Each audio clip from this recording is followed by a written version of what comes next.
Hello বন্ধুরা, সবাই কেমন আছেন? আশা করছি সবাই ভালো আছেন, ভালো থাকবেন। বন্ধুরা ওই সুনিতা মান্ডির ব্লকে আজকে কি কি মেনু হয়েছে দুপুরবেলা সেটাই দেখাচ্ছি। এখানে উচ্ছে ভাজা, এখানে পুঁই শাক, কুমড়ো আলু দিয়ে পুঁই শাক করেছি। আজকে নিরামিষ আছে।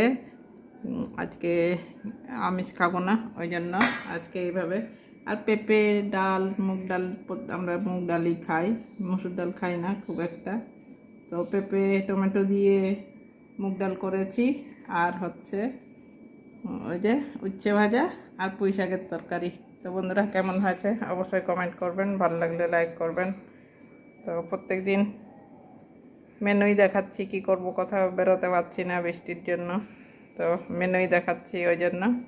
তো দেখবেন আজকে কি কি হয়েছে, কমেন্ট করে বলবেন কেমন হয়েছে। তো বন্ধুরা, এখনকার পর্যন্ত এটুকুনই। সবাই ভালো থাকবেন।